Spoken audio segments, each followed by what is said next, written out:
Hello everyone, welcome to Bluebell online study. इस video में हम वीकली करंट अफेयर 10 अप्रैल से लेके 16 अप्रैल के करंट अफेयर के बारे में डिस्कस करेंगे। हर साल 10 अप्रैल को विश्व होम्योपैथी दिवस के रूप में मनाया जाता है। होम्योपैथी के संस्थापक और एक जर्मन चिकित्सक सैमुअल हनेमैन के जन्म जयंती को समर्पित है। इससे हमें ये पता चलता है कि विश्व होम्योपैथी दिवस हर साल 10 अप्रैल को मनाया जाता है और होम्योपैथी के संस्थापक थे सैमुअल हनेमैन। ये दिन स्वास्थ्य सेवा के क्षेत्र में होम्योपैथी के मूल्यवान योगदानों को मान्यता देने के लिए समर्पित है और इस साल सैमुअल हनेमैन की 288वीं जयंती मनाई गई थी। विश्व होम्योपैथी दिवस 2023 का थीम था one health one family. Homeopathy के संस्थापक के रूप में मशहूर विद्वान और चिकित्सक सैमुअल हनेमैन फ्रांस से थे और उनका जन्म 10 अप्रैल 1755 को पेरिस में हुआ था। ये होम्योपैथी का मौलिक सिद्धांत है जिसे लाइक कर्स लाइक कहा जाता है और 2023 का थीम था वन हेल्थ वन फैमिली। उसके बाद नेक्स्ट है, गृह मंत्री अमित शाह ने अरुणाचल प्रदेश में वाइब्रेंट विलेज प्रोग्राम को लॉन्च किया। केंद्रीय गृह मंत्री और सहकारिता मंत्री अमित शाह ने 10 अप्रैल 2023 से अरुणाचल प्रदेश के 2 दिवसीय दौरे पे हैं और उन्होंने अरुणाचल प्रदेश के सीमावर्ती गांव किबिथु में वाइब्रेंट विलेजेस प्रोग्राम लॉन्च किया। उन्होंने किबिथु में स्वर्ण जयंती सीमा रोशनी कार्यक्रम के तहत निर्मित अरुणाचल प्रदेश सरकार की 9 माइक्रो हाइडल परियोजना का भी उद्घाटन किया। तो यहाँ से क्वेश्चन ऐसा भी पूछा जा सकता है कि किस प्रदेश में वाइब्रेंट विलेज प्रोग्राम को लॉन्च किया गया है या किसने किया है। तो ये दोनों ही पॉइंट्स याद रखना है कि केंद्रीय गृह मंत्री और सहकारिता मंत्री अमित शाह ने अरुणाचल प्रदेश में वाइब्रेंट विलेज प्रोग्राम का उद्घाटन किया है या वाइब्रेंट विलेज प्रोग्राम को लॉन्च किया है 10 अप्रैल 2023 को। और उसके बाद नेक्स्ट है, राष्ट्रपति द्रौपदी मुर्मू सुखोई MKI 30 में उड़ान भरी। तो इसकी डिटेल्स के बारे में जान लेते हैं।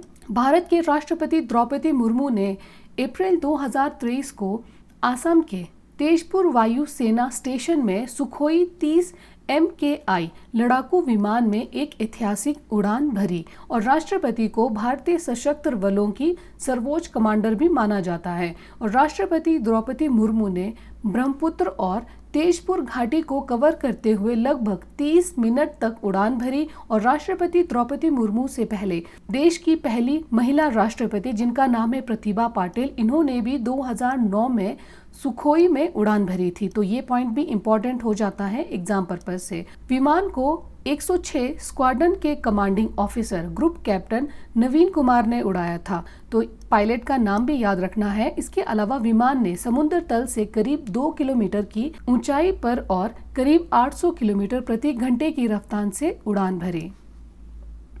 उसके बाद नेक्स्ट न्यूज है, पुरुष एकल बैडमिंटन खिलाड़ी प्रियांशु रजावत ने 9 अप्रैल 2023 को फ्रांस के ऑरलियंस मास्टर 2023 के फाइनल में डेनमार्क के मैग्नस जोहानसन को हराकर अपना पहला टूर खिताब जीता है और रजावत जो बैंकॉक के ऐतिहासिक 2022 थॉमस कप जीतने वाले भारतीय बैडमिंटन टीम के सबसे युवा सदस्य भी हैं। उसके बाद नेक्स्ट है, डेविड वार्नर IPL में सबसे तेज 6000 रन बनाने वाले खिलाड़ी बने हैं। दिल्ली कैपिटल्स के कप्तान डेविड वार्नर ने 8 अप्रैल 2023 को गुवाहाटी के बरसापारा स्टेडियम में राजस्थान रॉयल्स के खिलाफ मैच के दौरान इंडियन प्रीमियर लीग में सबसे तेज 6000 रन बनाने वाले बल्लेबाज बन गए हैं। इससे पहले विराट कोहली और शिखर धवन के बाद 6000 से अधिक रन बनाने वाले ये तीसरे बल्लेबाज बन गए हैं। तो पहले नंबर पे हैं विराट कोहली और दूसरे नंबर पे है शिखर धवन। तो अब तीसरे नंबर पे बन गए हैं डेविड वार्नर और उन्होंने IPL 2015, 2017 और 2019 में 3 मौकों पर ऑरेंज कैप भी हासिल किया है। उसके बाद नेक्स्ट है, जम्मू कश्मीर के LG मनोज सिन्हा जम्मू में ट्यूलिप गार्डन का उद्घाटन किया। लेफ्टिनेंट गवर्नर मनोज सिन्हा ने 9 अप्रैल 2023 को जम्मू में सनासर के रामबन हिल रिजॉर्ट में एक ट्यूलिप गार्डन का उद्घाटन किया। किसने ट्यूलिप गार्डन का उद्घाटन? लेफ्टिनेंट गवर्नर मनोज सिन्हा ने किया है। एलजी प्रशासन लोगों की आकांक्षाओं को पूरा करने के लिए 75 नए डेस्टिनेशन विकसित कर रहा है। सरकार ने बताया कि 2 साल बाद हॉलैंड से ट्यूलिप बल्बों की आयात नहीं किया जाएगा, क्योंकि उन्हें जम्मू कश्मीर में ही उगाया जाएगा। उसके बाद नेक्स्ट है, प्रधानमंत्री नरेंद्र मोदी ने कर्नाटक के दौरे के दौरान अंतर्राष्ट्रीय बिग कैट्स अलायंस का शुभारंभ किया।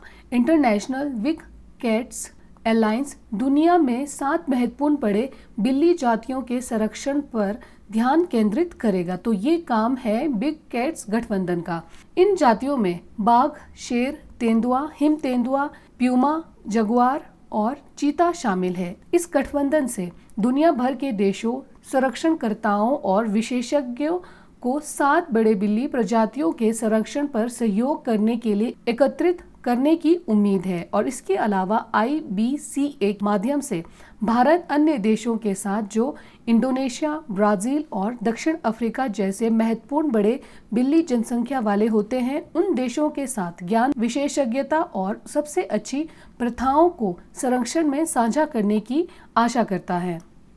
तो यहाँ से हमारे ये पॉइंट्स निकल कर आते हैं कि प्रधानमंत्री नरेंद्र मोदी जी ने कर्नाटक के दौरे के दौरान अंतर्राष्ट्रीय बिग कैट्स अलायंस, जिसे हम IBCA कहेंगे, इसका शुभारंभ किया।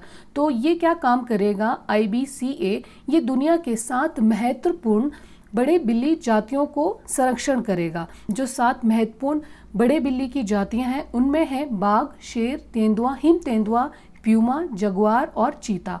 तो ये सभी शामिल है।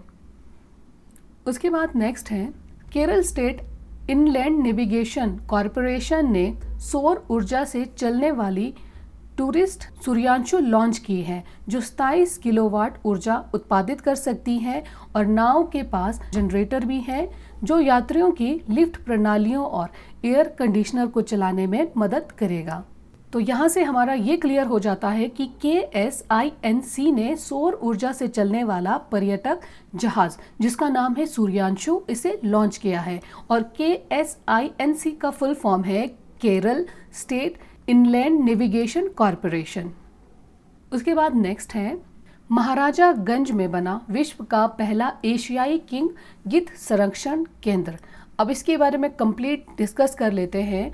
गिद्धों की तेजी से विलुप्त हो रही प्रजाति को संरक्षित करने के लिए विश्व का पहला जटायु एशियाई, ये नाम बहुत ही इंपॉर्टेंट हो जाता है, जटायु एशियाई किंग गिद्ध संरक्षण एवं प्रजनन केंद्र उत्तर प्रदेश के महाराजागंज में स्थापित किया गया है।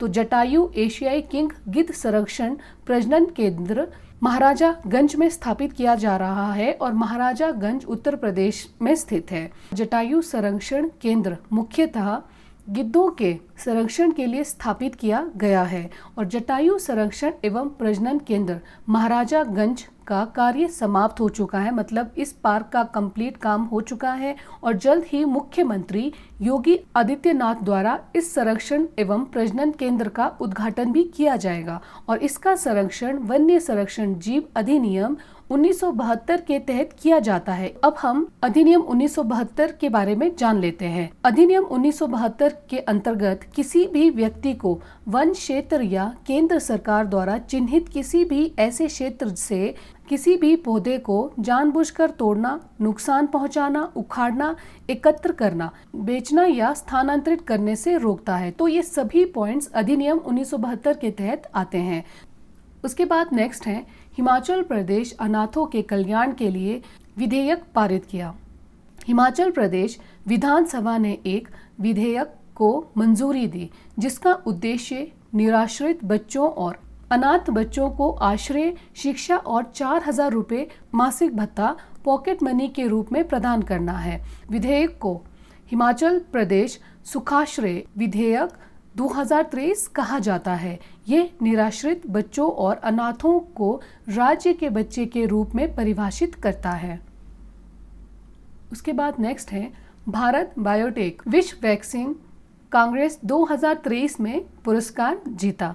वर्ल्ड वैक्सीन कांग्रेस 2023 जो 3 से 6 अप्रैल को अमेरिका के वॉशिंगटन में आयोजित हुआ। भारत बायोटेक को वैक्सीन इंडस्ट्रीज एक्सीलेंस VIE पुरस्कार के एक हिस्से के रूप में best production process development award से सम्मानित किया गया।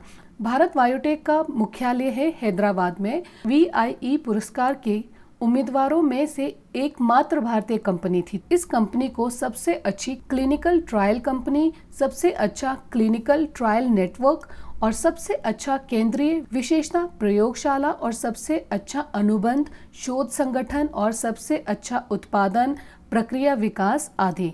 भारत बायोटेक दुनिया के पहले इंट्रानेजल कोविड-19 वैक्सीन IAN कोवैक उसके इंट्रामस्कुलर वैक्सीन के विकास के लिए जानी जाती है, जो भारत में सार्वजनिक टीकाकरण कार्यक्रम में उपयोग किया जाता है और इसे निर्यात भी किया जाता है। तो ये सारी कंप्लीट डिटेल्स थी भारत बायोटेक के बारे में, जिसे विश्व वैक्सीन कांग्रेस 2023 पुरस्कार से सम्मानित किया गया। उसके बाद नेक्स्ट है प्रसिद्ध रंगमंच अभिनेता जलबला वैद्य का निधन। प्रसिद्ध थिएटर कलाकार और दिल्ली के अक्षरा थिएटर के से संस्थापक जलबला वैद्य 86 वर्ष की आयु में निधन हो गई। उनका नाट्य जीवन 1968 में फुल सर्कल के साथ शुरू हुआ था, जो कविताओं और कहानियों का एक नाटकीय चयन था। प्रदर्शन कला में उनके योगदान के लिए उन्हें संगीत नाटक अकादमी के टैगोर पुरस्कार और दिल्ली नाट्य संघ पुरस्कार और आंध्र प्रदेश नाट्य अकादमी पुरस्कार से सम्मानित किया गया। उसके बाद नेक्स्ट है tropospheric emission monitoring of pollution, जिसे हम TEMPO शॉर्ट पे बोलेंगे। नासा ने TEMPO इंस्ट्रूमेंट सफलतापूर्वक लॉन्च हो गया है और TEMPO मिशन का उद्देश्य वायु गुणवत्ता की निगरानी में क्रांतिकारी परिवर्तन लाना है, जो पृथ्वी पर जीवन को बेहतर बनाने में मदद करेगा। ये उपकरण Cape Canaveral space force station से फ्लोरिडा में SpaceX फाल्कन 9 रॉकेट पर सफलतापूर्वक लॉन्च किया गया। तो इस तरह से नासा ने high resolution air quality control instrument launch किया। नेक्स्ट है राष्ट्रीय सुरक्षित मातृत्व दिवस 11 अप्रैल को मनाया जाता है। तो हर साल 11 अप्रैल को राष्ट्रीय सुरक्षित मातृत्व दिवस मनाया जाता है। इसे मनाने का उद्देश्य महिलाओं की मातृत्व सुरक्षा को बढ़ावा देना है और भारत सरकार ने साल 2003 में 11 अप्रैल को राष्ट्रीय सुरक्षित मातृत्व दिवस मनाने की घोषणा की थी। तो यहाँ से हमारे ये पॉइंट्स निकल कर आते हैं। 11 अप्रैल को राष्ट्रीय सुरक्षित मातृत्व दिवस हर साल मनाया जाता है और भारत सरकार ने इसे 2003 से 11 अप्रैल को राष्ट्रीय सुरक्षित मातृत्व दिवस मनाने की घोषणा की थी। इस अभियान की शुरुआत व्हाइट रिबन अलायंस इंडिया द्वारा की गई थी। भारत सरकार ने इसे मनाने का फैसला इसीलिए लिया ताकि गर्भावस्था और प्रसव के दौरान किसी महिला की मौत न हो और भारत में बच्चे के जन्म के कारण माताओं की मौत के मामले की स्थिति बेहद खराब है। लोगों को जागरूक करने के लिए हर वर्ष 11 अप्रैल को राष्ट्रीय सुरक्षित मातृत्व दिवस मनाया जाता है। नेक्स्ट है नीलेश सांवरे को मराठा उद्योग रत्न 2023 पुरस्कार से सम्मानित किया गया है। Jijau educational and social foundation या संस्था के संस्थापक नीलेश भगवान सांवरे, जिन्हें अपा के नाम से भी जाना जाता है, इन्हें 10 अप्रैल 2023 को मराठा उद्योग रत्न पुरस्कार से सम्मानित किया गया है। नेक्स्ट है उत्तर प्रदेश के मुख्यमंत्री योगी आदित्यनाथ ने लखनऊ में 2 दिवसीय राष्ट्रीय जलवायु सम्मेलन 2023 का उद्घाटन किया। यूपी सरकार ने धीरे धीरे डीजल और पेट्रोल वाहनों को सड़क से हटाकर डीजल और पेट्रोल वाहनों के लिए स्क्रैपिंग नीति लागू की है। सम्मेलन में जलवायु परिवर्तन, वन और वन्य जीव संरक्षण और स्वच्छ ऊर्जा से संबंधित विभिन्न मुद्दों पर चर्चा की जाएगी। क्वेश्चन इसमें इस तरीके से भी पूछा जा सकता है कि किस स्टेट में स्क्रैपिंग नीति लागू की गई। तो इसका आंसर है उत्तर प्रदेश और इसे लागू किया है उत्तर प्रदेश के मुख्यमंत्री योगी आदित्यनाथ ने। उसके बाद नेक्स्ट है डी गुकेश विश्व शतरंज आर्मागेडन एशियाई और ओशिनिया इवेंट में खिताब जीता। विश्व चेस आर्मागेडन एशिया एवं ओसेनिया इवेंट में भारतीय ग्रैंड मास्टर डी गुकेश ने पूर्व विश्व रैपिड चैंपियन नोदिरबेक अबुस्तुरोव को हराकर एक बड़ी उपलब्धि हासिल की है। उसके बाद नेक्स्ट है मुंबई दुनिया के सर्वश्रेष्ठ सार्वजनिक परिवहन वाले 19 शहरों में शामिल। सार्वजनिक परिवहन वाले दुनिया के सबसे अच्छे शहरों की सूची में मुंबई को भी जगह मिली है। लंदन के एक मीडिया आउटलेट टाइम आउट ने दुनिया के सबसे अच्छे पब्लिक ट्रांसपोर्ट वाले 19 शहरों की सूची जारी की है और 19 शहरों की इस लिस्ट में मुंबई का भी नाम है। ये सूची टाइम आउट के एक सर्वे पर आधारित है।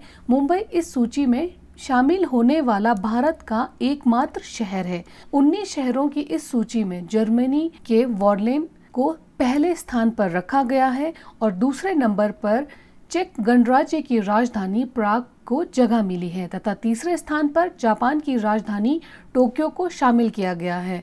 तो यहाँ से हमारे ये पॉइंट्स निकल कर आते हैं कि दुनिया के सर्वश्रेष्ठ सार्वजनिक परिवहन वाले 19 शहरों में मुंबई को जगह मिली है और इस सूची में सबसे पहले नंबर पर है जर्मन के बर्लिन, दूसरे नंबर पर है चेक गणराज्य की राजधानी प्राग और तीसरे नंबर पर है जापान की राजधानी टोक्यो। उसके बाद नेक्स्ट है आम आदमी पार्टी को मिला राष्ट्रीय पार्टी का दर्जा। चुनाव आयोग ने आम आदमी पार्टी को राष्ट्रीय पार्टी का दर्जा दे दिया है। निर्वाचन आयोग ने आपको, जिसे आम आदमी पार्टी कहा जाता है, आपको राष्ट्रीय पार्टी का दर्जा दिया गया। वहीं एनसीपी और भाकपा से राष्ट्रीय दल का दर्जा वापस ले लिया है। आयोग ने कहा है कि आपको 4 राज्यों दिल्ली, गोवा, पंजाब और गुजरात में उनके चुनावी प्रदर्शन के आधार पर राष्ट्रीय पार्टी का दर्जा दे दिया गया है।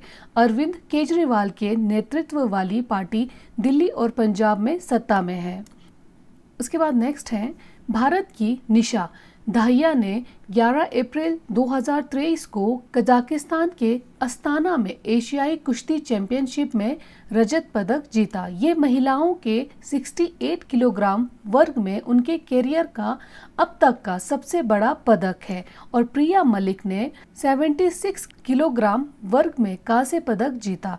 तो यहाँ से ये पॉइंट हमारा क्लियर हो जाता है कि निशा दाहिया ने रजत पदक जीता है। ये महिलाओं के 68 किलोग्राम वर्ग में उनके कैरियर का अब तक का सबसे बड़ा पदक है और प्रिया मलिक ने कांस्य पदक जीता है। उन्होंने रेपचेज दौर में जापान की मिजुकी नागाशिमा को हराया और कुल मिलाकर भारत ने अब तक 6 पदक जीते हैं। उसके बाद नेक्स्ट है मानव अंतरिक्ष उड़ान का अंतर्राष्ट्रीय दिवस हर साल 12 अप्रैल को मनाया जाता है।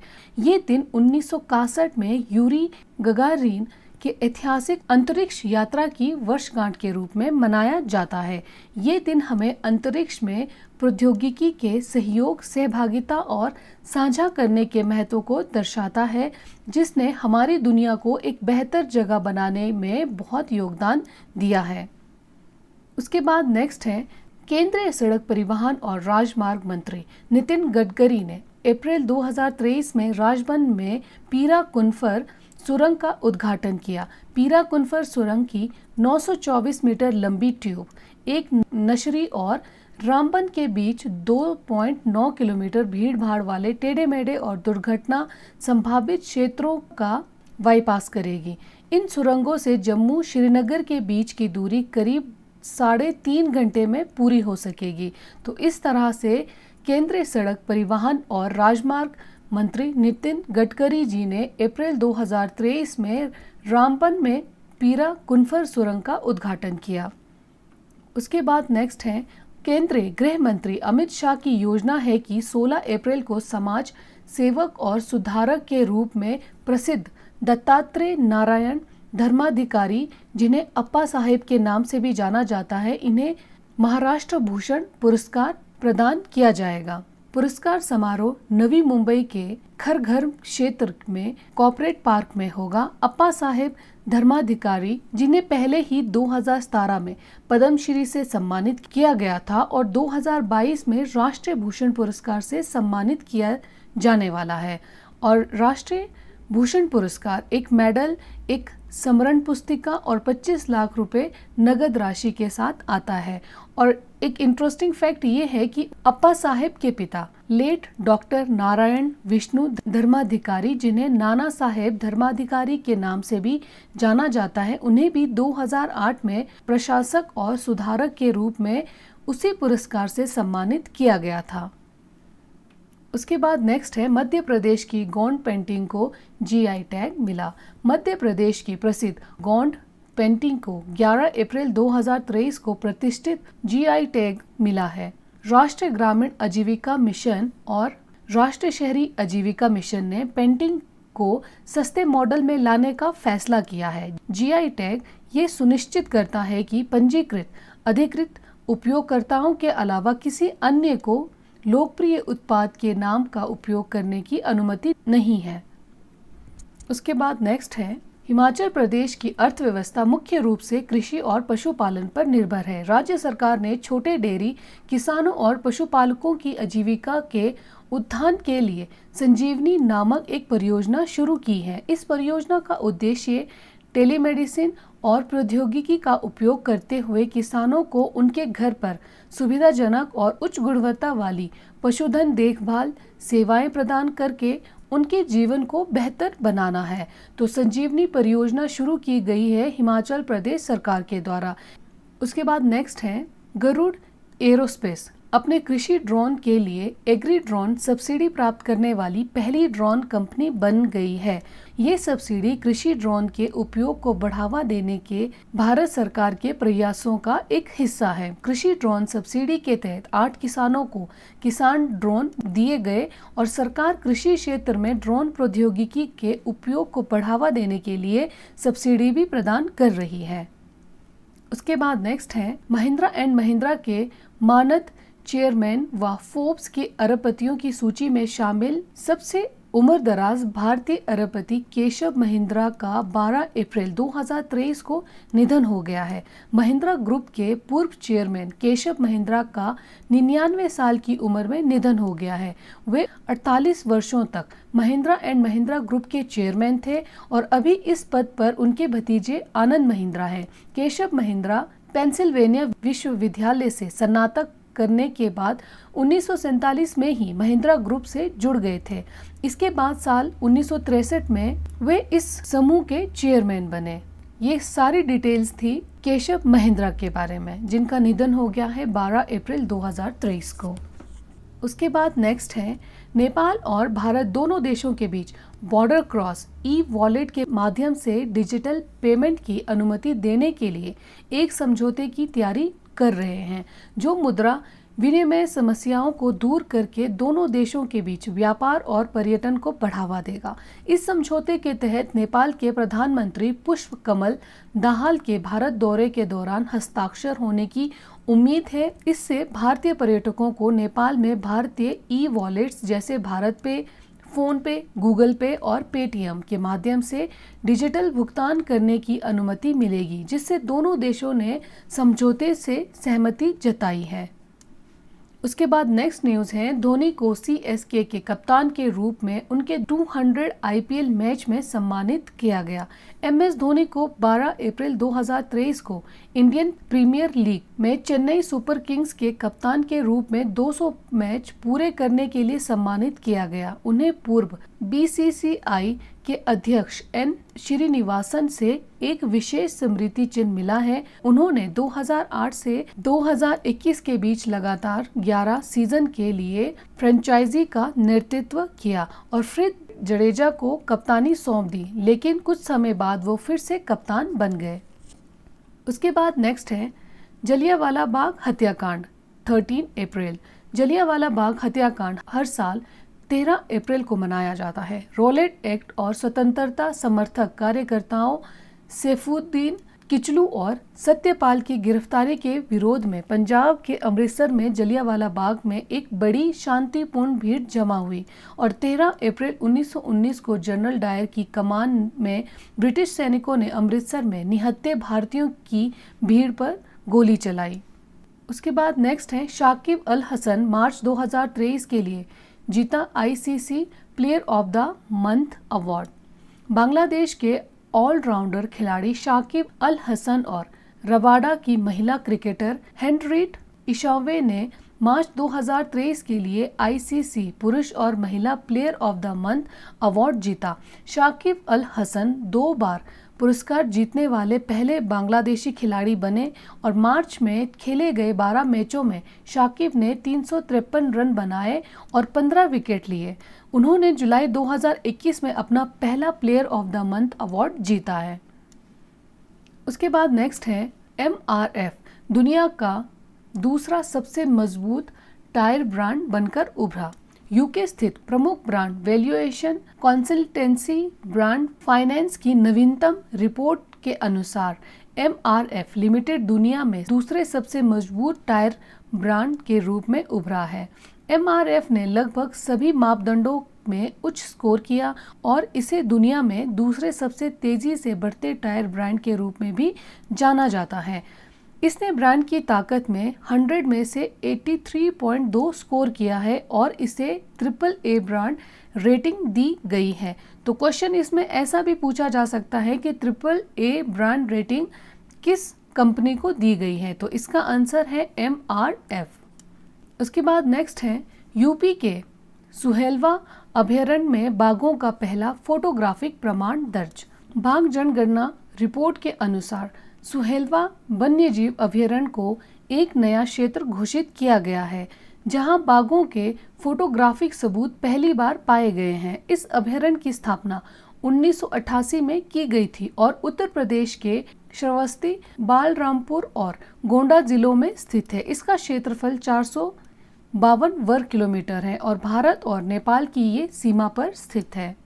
उसके बाद नेक्स्ट है भारत का पहला 3D मुद्रित डाकघर बेंगलुरु में खुलेगा। भारत के बेंगलुरु में एक 3D मुद्रित डाकघर बनाया जा रहा है। ये डाकघर 1100 वर्ग फुट में बने इस डाकघर के निर्माण में करीब 23 लाख रुपए की लागत आएगी और 3D प्रिंटिंग तकनीक का उपयोग निर्माण लागत को काफी कम कर सकता है और निर्माण प्रक्रिया में तेजी ला सकता है। ये भारत का पहला 3D प्रिंटेड डाकघर भवन होगा। तो इस तरीके से भारत का पहला 3D डाकघर भवन खोला जा रहा है बेंगलुरु में। उसके बाद नेक्स्ट है भारतीय महिला पहलवानों ने एशियाई कुश्ती चैंपियनशिप में 7 पदक जीते। भारतीय महिला पहलवानों ने कजाकिस्तान के अस्ताना में एशियाई कुश्ती चैंपियनशिप में 7 पदक, 2 रजत और 5 कांस्य पदक जीते और महिला टीम तीसरी रैंक पर रही। तो ये भी ध्यान रखना है कि भारतीय महिला एशियाई कुश्ती चैंपियनशिप में 7 पदक, जिसमें 2 रजत पदक और 5 कांस्य पदक जीते और इसके अलावा महिला टीम तीसरे रैंक पर रही थी। पिछले संस्करण में, इससे पहले जो संस्करण हुआ था उसमें भारत ने 5 पदक जीते थे और चौथे स्थान पर रहा था। अंतिम पनघल ने 53 किलोग्राम वर्ग में रजत पदक जीता और अंशु मलिक और सोनम मलिक, मनीषा और रितिका ने कांस्य पदक जीता। तो ये नाम भी इम्पोर्टेंट हो जाते हैं एग्जाम पर्पज से। उसके बाद नेक्स्ट है दुनिया के सबसे आपराधिक देशों की रैंकिंग में भारत का स्थान है 77। वर्ल्ड ऑफ स्टेटिस्टिक्स ने दुनिया के सबसे अपराधी देशों की रैंकिंग साझा की है। इस सूची में वेनेजुएला टॉप पर रैंक किया गया। पपुआ न्यू गिनी दूसरे नंबर पे है, अफगानिस्तान तीसरे नंबर पे है, दक्षिण अफ्रीका चौथे नंबर पे है और होंडुरास 5वें नंबर पर है। जबकि सबसे अधिक अपराधी देशों की सूची में संयुक्त राज्य अमेरिका 55वें स्थान पर है और यूनाइटेड किंगडम 65वें स्थान पर है और तुर्की, जर्मनी और जापान अपराधी देशों में सबसे कम रैंकिंग वाले देशों में शामिल है। अपराधों में भ्रष्टाचार, ड्रग तस्करी, अपहरण और हत्याओं जैसे विभिन्न रूप हो सकते हैं। इन सभी बेस पर हर कंट्री को कैटेगराइज किया हुआ है और भारत की रैंकिंग है 77। उसके बाद नेक्स्ट है विश्व स्वास्थ्य संगठन ने रिपोर्ट किया है कि चीन के दक्षिणी प्रांत गुआंगडोंग से एक महिला ने बर्ड फ्लू के एक दुर्लभ स्ट्रेन से संक्रमित होकर अपनी जान गंवा दी है, जो मानव में आमतौर पर नहीं पाया जाता है। मृत महिला की आयु 56 वर्ष की थी। H3N8 इन्फ्लुएंजा एक वायरस का सब टाइप है। ये वायरस मोस्टली पाया जाता है पक्षियों में या जंगली जल पक्षियों में। हर्षल पटेल आईपीएल में सबसे तेज 100 विकेट लेने वाले भारतीय बन गए हैं।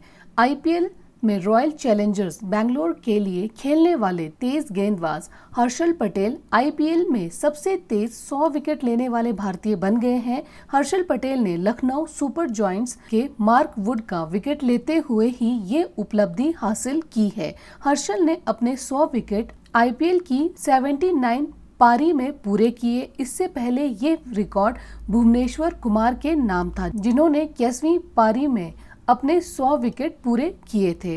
तो यहाँ से हमें ये क्लियर हो जाता है कि हर्षल पटेल ने आईपीएल में सबसे तेज 100 विकेट लेने वाले वो भारतीय खिलाड़ी बन गए हैं। और इससे पहले ये रिकॉर्ड था भुवनेश्वर कुमार के पास, जिन्होंने 81 पारी में अपने 100 विकेट पूरे किए थे और हर्षल पटेल ने 79 पारी में अपने 100 विकेट कंप्लीट किए हैं। उसके बाद नेक्स्ट है अंबेडकर जयंती, जो हर साल 14 अप्रैल को मनाई जाती है। डॉक्टर भीमराव रामजी अंबेडकर की जयंती मनाने के लिए हर साल 14 अप्रैल को अंबेडकर जयंती मनाई जाती है। उनका जन्म 14 अप्रैल 1891 को हुआ था। उन्होंने भारत के संविधान का मसौदा तैयार करने वाली समिति का नेतृत्व किया। उन्होंने जवाहरलाल नेहरू की पहली कैबिनेट में कानून और न्याय मंत्री के रूप में कार्य किया। तो ये क्वेश्चन मोस्टली एग्जाम्स में पूछा जाता है, तो ध्यान रखना है कि अंबेडकर जी ने कैबिनेट में कानून और न्याय मंत्री के रूप में भी कार्य किया है। इसके अलावा अंबेडकर जी को 1990 में भारत रत्न BR अम्बेडकर को ये मरणोपरांत प्रदान किया गया था। उसके बाद नेक्स्ट है कुमार मंगलम विड़ला को business leader of the decade पुरस्कार मिला। ऑल इंडिया मैनेजमेंट एसोसिएशन द्वारा आयोजित 13वें मैनेजिंग इंडिया अवार्ड्स के समारोह में विड़ला ग्रुप के चेयरमैन कुमार मंगलम विड़ला को business leader of the decade award प्रदान किया गया, जो उनके पिछले 10 वर्षों में भारतीय उद्योग में योगदान के लिए इस अवार्ड से उन्हें सम्मानित किया गया था। इसके अलावा AIAMA और JRD Tata corporation leadership award Tata steel के चेयरमैन TV नरेंद्रन को दिया गया। तो ये अवार्ड भी इम्पोर्टेंट हो जाता है। जबकि अग्रणी इंजीनियरिंग सेवा कंपनी ABB इंडिया को वर्ष की MNC अवार्ड मिला। नई दिल्ली में आयोजित समारोह ने उद्योग में कई अन्य नेताओं और संस्थाओं को भी सम्मानित किया। AIMA मैनेजिंग इंडिया अवार्ड्स में भारत आज तक और इंडिया टुडे के न्यूज डायरेक्टर और बिजनेस टुडे के कार्यकारी निर्देशक राहुल कनवाल को मीडिया में उत्कृष्ट योगदान के लिए अवार्ड से सम्मानित किया गया। साथ ही भारत में खुदरा भुगतान और समझौते प्रणाली का संचालन करने वाली national payments corporation of India को वरिष्ठ PSU of the year award से सम्मानित किया गया। तो ये सभी अवार्ड से रिलेटेड क्वेश्चंस एग्जाम्स में मोस्टली पूछे जाते हैं, तो ये सभी पॉइंट्स बहुत इंपॉर्टेंट हो जाते हैं। उसके बाद नेक्स्ट है रविंद्र जडेजा ने T20 क्रिकेट में अपने 200 विकेट पूरे किए हैं। चेन्नई सुपर किंग्स के रविंद्र जडेजा ने अप्रैल 2023 में T20 क्रिकेट में 200 विकेट पूरे किए। उन्होंने राजस्थान रॉयल्स के खिलाफ इंडियन प्रीमियर लीग मैच के दौरान ये उपलब्धि हासिल की। जडेजा ने 296 T20 मैचों में 30.25 के औसत और 7.54 के इकोनॉमी रेट से 200 विकेट लिए हैं। नेक्स्ट है स्टेट बैंक ऑफ इंडिया, जिसका मुख्यालय मुंबई महाराष्ट्र में है। SBI ने the banker to every Indian नामक एक कॉफी टेबल बुक की शुरुआत की है। इस बुक में 75 साल की भारतीय स्वतंत्रता और 1955 में स्थापित SBI के 200 साल के इतिहास को जश्न मनाती हुई है। ये कॉफी टेबल बुक स्वतंत्रता के बाद से बैंक का इतिहास विस्तार से बताती है और ये किताब भारत की स्वतंत्रता के उत्साह का एक अर्पण है और इसके अलावा SBI के राष्ट्र निर्माण में योगदान का प्रतिबिंबित दर्शाती है। तो ये सभी डिटेल्स है coffee table book the banker to every Indian books में। उसके बाद नेक्स्ट है अमन सहरावत ने कुश्ती में भारत के लिए पहला स्वर्ण पदक जीता है। अमन सहरावत ने कजाकिस्तान के अस्थाना में एशियाई कुश्ती चैंपियनशिप 2023 में भारत के लिए पहला स्वर्ण पदक जीता। सहरावत ने प्रतियोगिता के अंतिम दिन पुरुषों के 57 किलोग्राम फ्री स्टाइल वर्ग में पोडियम में शीर्ष स्थान हासिल किया। उन्होंने किर्गिस्तान के अल्माज समनवेकोव को 9-4 से हराकर स्वर्ण पदक जीता है। तो कॉम्पिटिटर भी ध्यान में रखना है कि अमन सहरावत ने अल्माज समनवेकोव को हराकर स्वर्ण पदक जीता है। 2023 में वे स्पेन में अंडर 23 विश्व कप चैंपियनशिप में स्वर्ण पदक जीतने वाले पहले भारतीय पहलवान थे। उसके बाद नेक्स्ट है the great bank robbery NPAS scams and the future of regulation पुस्तक का विमोचन। प्रतापी राम और सब्यसाची डैश ने एक किताब का संयोजन किया है जिसका नाम है the great bank robbery NPAS scam and the future of regulation, जो भारत के स्वतंत्रता के बाद 11 घोटालों पर चर्चा करती है। तो इस बुक में भारत के स्वतंत्रता के बाद जो 11 घोटाले हुए थे उन 11 घोटालों के बारे में चर्चा की गई है। ये किताब रूपा पब्लिकेशन इंडिया प्राइवेट लिमिटेड द्वारा प्रकाशित की गई है और इसके जो राइटर हैं वी प्रतापी राम और सब्यसाची डैश, इनके बारे में भी जान लेते हैं। वी प्रतापी राम एक चार्टर्ड अकाउंटेंट है जो तमिलनाडु के चेन्नई में आधारित है। इसके अलावा वह एक लेखक है और सार्वजनिक वक्ता और शिक्षक भी है। उन्होंने कई पुस्तकें लिखी हैं जैसे टेकिंग टाइम्स, एक अकाउंटेंट और एक जेंटलमैन, और इसके अलावा फर्स्ट लेसन्स इन स्ट्रेटेजिकल फाइनेंशियल मैनेजमेंट। और इसके अलावा जो इस पुस्तक के दूसरे राइटर है द ग्रेट बैंक रॉबरी के जो दूसरे राइटर है सब्यसाची डैश, ये एक करियर कॉर्पोरेट एग्जीक्यूटिव और चार्टर्ड अकाउंटेंट है। उसके बाद नेक्स्ट है कोलकाता मेट्रो नदी के नीचे चलने वाली भारत की पहली मेट्रो ट्रेन बनी। कोलकाता मेट्रो ने एक महत्वपूर्ण उपलब्धि हासिल की है जो एक अंडर रिवर यात्रा पूरी कर लिमेट्रो रेक्स हुगली नदी के नीचे एक अंडर वाटर टनल से गुजरते हुए चले, जहां general manager P Uday Kumar Reddy महाकरण से हवाड़ा मैदान स्टेशन तक यात्रा की। तो ये भी ध्यान में रखना है कि ये कोलकाता मेट्रो भारत की पहली ऐसी मेट्रो है जो नदी के नीचे चलने वाली ये भारत की पहली मेट्रो है। इसके पहले पैसेंजर का नाम भी ध्यान रखना है general manager P Uday Kumar Reddy. इसके बाद हम 10 से लेके 16 अप्रैल के जितने भी इम्पोर्टेंट क्वेश्चन बनते थे उनको हम डिस्कस करेंगे ताकि इससे ये आइडिया मिल जाए हमें कि किस तरह से करंट अफेयर से रिलेटेड क्वेश्चन पूछे जाते हैं। फर्स्ट क्वेश्चन है केरल राज्य अंतर्देशीय नेविगेशन निगम ने कहाँ अपने सौर संचालित हाइब्रिड जहाज को लॉन्च किया? इसका आंसर है कोची। नेक्स्ट है किसको सांख्यिकी में 2023 का अंतर्राष्ट्रीय पुरस्कार मिलेगा जो इस क्षेत्र में नोबेल पुरस्कार के बराबर है? इसका आंसर है कल्याणपुरी राधाकृष्ण राव। नेक्स्ट है अप्रैल 2023 में अमित शाह ने किविथु में वाइब्रेंट विलेजेस प्रोग्राम लॉन्च किया। किविथु किस राज्य में स्थित है? तो किविथु है अरुणाचल प्रदेश में। यहाँ से ये तो क्लियर हो जाता है कि किविथु में वाइब्रेंट विलेजेस प्रोग्राम को लॉन्च किया गया था और किविथु स्थित है अरुणाचल प्रदेश में। उसके बाद नेक्स्ट है कौन हाल ही में इंडियन प्रीमियर लीग में 6000 रनों तक पहुंचने वाला सबसे तेज बल्लेबाज बन गया है? इसका आंसर है डेविड वार्नर। नेक्स्ट है अप्रैल 2023 में विदेश मंत्री डॉक्टर S जयशंकर कहाँ नेशनल फॉरेंसिक साइंस यूनिवर्सिटी के ट्रांजिस्ट कैंपस का उद्घाटन करेंगे? इसका आंसर है जिंजा। नेक्स्ट है किसने फ्रांस में ऑरलियंस मास्टर 2023 के फाइनल में डेनमार्क के मैग्नस जोहानसन को हराकर अपना पहला टूर खिताब जीता है? इसका आंसर है प्रियांशु रजावत। नेक्स्ट है किस राज्य की विधानसभा ने निराश्रित बच्चों और अनाथों को पॉकेट मनी के रूप में आश्रय शिक्षा और 4000 रुपए मासिक भत्ता प्रदान करने के उद्देश्य से एक विधेयक को मंजूरी दी है? इसका आंसर है हिमाचल प्रदेश। नेक्स्ट है IPL इतिहास में सबसे तेज 6000 रन बनाने वाले बल्लेबाज कौन बन गए हैं? इसका आंसर है डेविड वार्नर। नेक्स्ट है विश्व के सर्वश्रेष्ठ सार्वजनिक परिवहन वाले 19 शहरों में भारत का कौन सा शहर शामिल हुआ है? इसका आंसर है मुंबई। नेक्स्ट है किसने 10 अप्रैल 2023 को नेशनल इनोवेशन फाउंडेशन के 11वें द्विवार्षिक राष्ट्रीय ग्रासरूट इनोवेशन और उत्कृष्ट पारंपरिक ज्ञान पुरस्कार प्रदान किए? इसका आंसर है राष्ट्रपति द्रौपदी मुर्मू। नेक्स्ट है, आईपीएल में सबसे तेज 100 विकेट लेने वाले भारतीय कौन बन गए हैं? इसका आंसर है हर्षल पटेल। नेक्स्ट है, राष्ट्रीय सुरक्षित मातृत्व दिवस किस दिन मनाया जाता है? इसका आंसर है 11 अप्रैल को। नेक्स्ट है, हर साल 11 अप्रैल को महात्मा ज्योतिबा फुले की जयंती मनाई जाती है। उनका जन्म किस वर्ष हुआ था? तो उनका जन्म हुआ था 1827 में।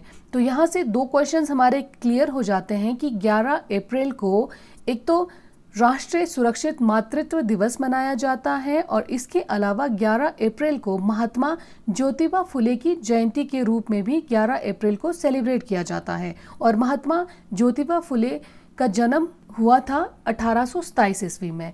नेक्स्ट है, राष्ट्रीय जलवायु सम्मेलन 2023 किस शहर में आयोजित किया गया था? इसका आंसर है लखनऊ। नेक्स्ट है, 9 अप्रैल 2023 को विश्व शतरंज आर्मगेडन एशियाई और ओशिनिया प्रतियोगिता किसने जीती? इसका आंसर है डी गुकेश ने। नेक्स्ट है, भारत के चुनाव आयोग ने हाल ही में किस राज्य की पार्टी को राष्ट्रीय पार्टी का दर्जा दिया है? इसका आंसर है आम आदमी पार्टी। नेक्स्ट है, 13 अप्रैल से 14 अप्रैल 2023 तक दूसरी महिला 20 अंतर्राष्ट्रीय बैठक कहां आयोजित की जाएगी? इसका आंसर है जयपुर। नेक्स्ट है, केंद्रीय गृह मंत्री अमित शाह ने हाल ही में किस प्रदेश में वाइब्रेंट विलेजेस प्रोग्राम लॉन्च किया? इसका आंसर है अरुणाचल प्रदेश। नेक्स्ट है, मानव अंतरिक्ष उड़ान का राष्ट्रीय दिवस किस दिन मनाया जाता है? इसका आंसर है 12 अप्रैल। नेक्स्ट है, रक्षा वित्त और अर्थशास्त्र पर अंतर्राष्ट्रीय सम्मेलन किस शहर में शुरू हुआ? इसका आंसर है नई दिल्ली। नेक्स्ट है, 11 अप्रैल 2023 को गोंड पेंटिंग को किस राज्य से अपना जीआई टैग प्राप्त हुआ? इसका आंसर है मध्य प्रदेश। नेक्स्ट, झारखंड के न्यायमूर्ति A.K. सिंह किस राज्य के नए मुख्य न्यायाधीश हैं? इसका आंसर है त्रिपुरा। नेक्स्ट है, फ्रेंड ये त्रिपुरा है, सॉरी यहाँ मिस्टेक हो गई मुझसे। त्रिपुरा राष्ट्रीय राजधानी क्षेत्र परिवहन निगम द्वारा की गई भारत की पहली semi high speed regional rapid transit system से कौन से दो भारतीय शहर जुड़ेंगे? इसका आंसर है दिल्ली और मेरठ। नेक्स्ट है, किसने हाल ही में अस्ताना कजाकिस्तान में एशियाई कुश्ती चैंपियनशिप में महिलाओं के 68 किलोग्राम वर्ग में रजत पदक जीता? इसका आंसर है निशा दोहियाकोन। नेक्स्ट है, भारत में पहली बार अंडर वाटर मेट्रो ट्रेन का ट्रायल किस शहर में किया गया? इसका आंसर है कोलकाता। नेक्स्ट है, मार्च 2023 के लिए ICC men's player of the month का पुरस्कार किसने जीता? इसका आंसर है शाकिब अल हसन। नेक्स्ट है, भारत के किस शहर में पहली बार 3D प्रिंटेड पोस्ट ऑफिस का निर्माण किया जा रहा है? इसका आंसर है बेंगलुरु। नेक्स्ट है, इंडियन प्रीमियर लीग में चेन्नई सुपर किंग्स के कप्तान के रूप में 200 मैच पूरे करने के लिए किसे सम्मानित किया गया? इसका आंसर है MS धोनी। उसके बाद नेक्स्ट क्वेश्चन है, किसे हाल ही में त्रिपुरा उच्च न्यायालय के अगले चीफ जस्टिस के रूप में नियुक्त किया गया है? इसका आंसर है जस्टिस उपरेश कुमार। तो ये ध्यान रखना है कि जस्टिस उपरेश कुमार त्रिपुरा उच्च न्यायालय के अगले चीफ जस्टिस होंगे।